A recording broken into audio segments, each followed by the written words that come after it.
Assalamualaikum warahmatullahi wabarakatuh. Video kali ini akan menyampaikan tentang jajanan sehat.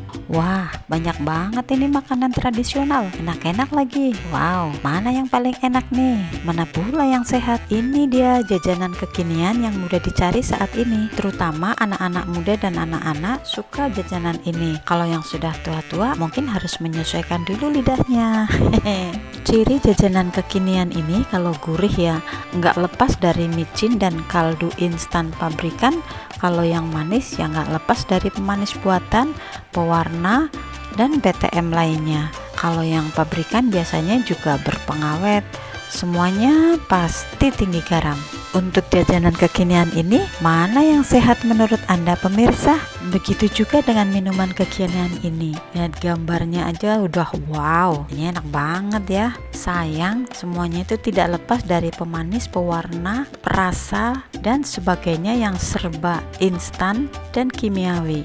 Coba kita lihat minuman tradisional ini. Enak juga bukan? Apa semua minuman tradisional ini juga sehat? Dari semua makanan dan minuman, baik yang tradisional maupun yang kekinian, kalau mau sehat ya yang seminimal mungkin bahan tambahan pangan atau bahan tambahan makanan ya, disingkat BTM atau BTP. Pengertian BTP menurut peraturan BPOM nomor 11 tahun 2019 dan Permenkes RI nomor 033 tahun 2012 bunyinya sama, yaitu bahan tambahan pangan yang selanjutnya disingkat BTP adalah bahan yang ditambahkan ke dalam pangan untuk mempengaruhi sifat atau bentuk pangan. Ada 27 bahan tambahan pangan atau BTP dan yang 26 BTP diatur dalam peraturan BPOM nomor 11 tahun 2019 tentang bahan tambahan pangan.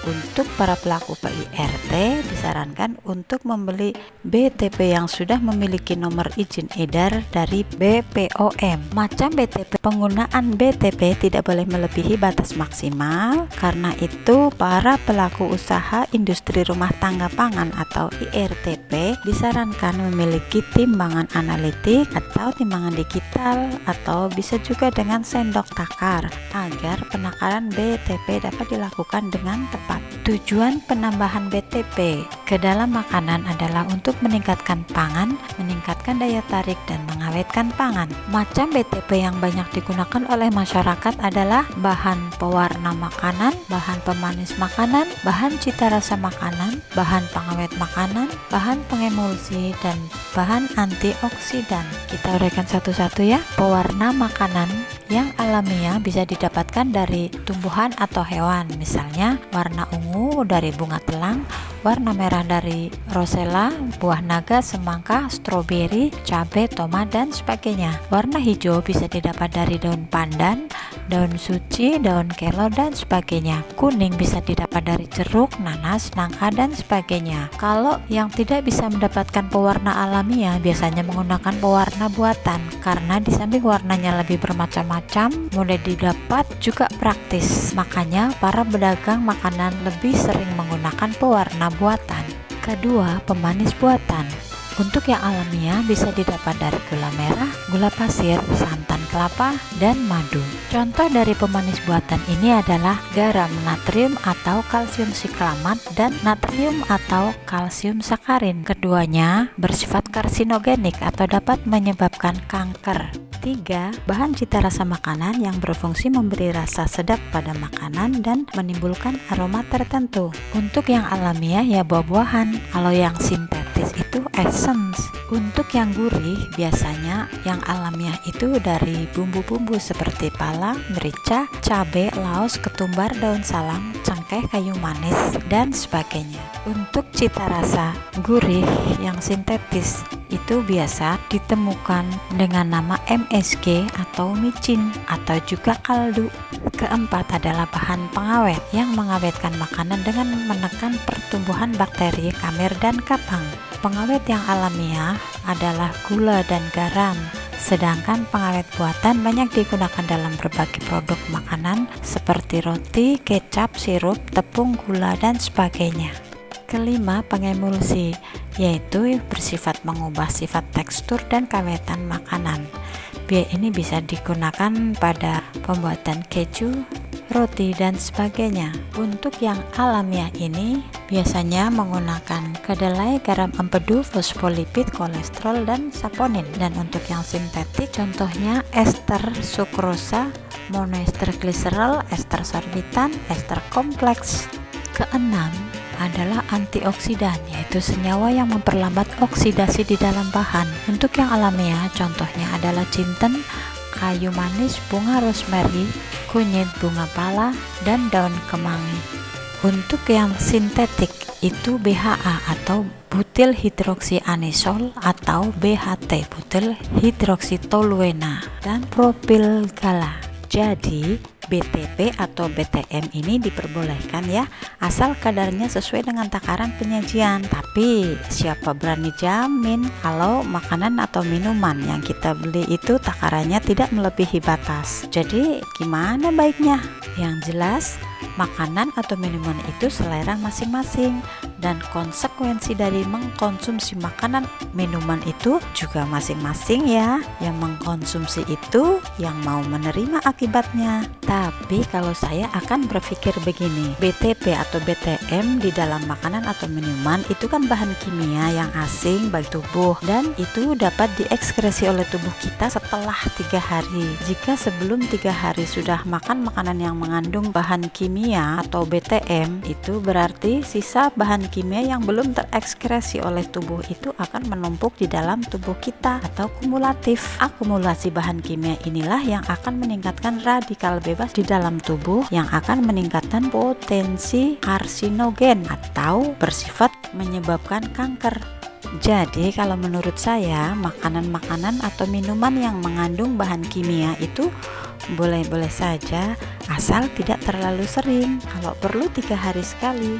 Kalau bisa pilih yang alamiah, kenapa harus yang kimiawi? Tapi kalau Anda, terserah pilihan Anda. Kan tubuh Anda sendiri juga yang harus menjaganya. Dan jika ada efek positif ataupun negatif makanan atau minuman yang Anda konsumsi, kan Anda juga yang harus merasakannya. Kalau saya hanya menyampaikan apa yang saya tahu. Kalau Anda berpikiran sama seperti saya ya alhamdulillah, semoga kita semua sehat ya. Tapi kalau enggak ya juga nggak apa-apa, it's fine. Pemirsa, Anda tentu tahu ada beberapa BTM yang dilarang untuk dikonsumsi. Menurut Permenkes RI nomor 033 tahun 2012 tentang bahan tambahan pangan, BTP yang dilarang adalah asam bora dan senyawanya, asam salisilada dan garamnya, dietil pirokarbonat, dulsin, kalium klorat, kloramfenikol, minyak nabati yang dibrominasi, nitrofurasen, formalin, dan kalsium bromat.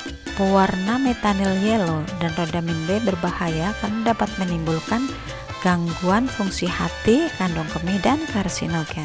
Karsinogen itu artinya dapat menyebabkan kanker ya pemirsa. Asam borat atau boraks itu biasanya digunakan untuk memateri logam pada pembuatan gelas dan enamel, juga sebagai anti jamur pada kayu, kemudian pembasmi kecoa, sebagai antiseptik, deterjen, desinfektan, pestisida, keramik, dan tekstil.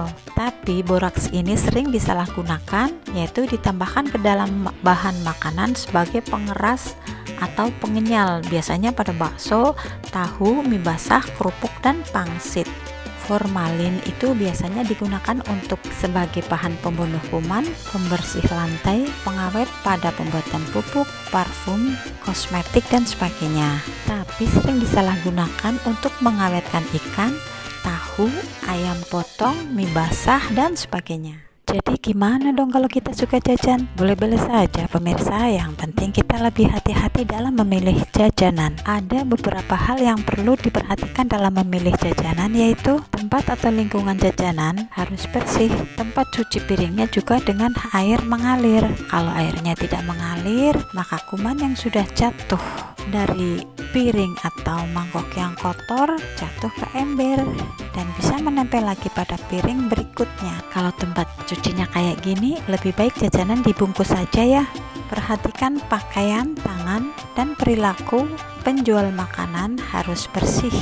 karena kalau tidak bersih bisa menjadi sumber kontaminan. Kemudian cara menjamah makanannya juga, misalnya kalau mengambil makanan yang akan disajikan harus memakai penjepit makanan atau sarung tangan.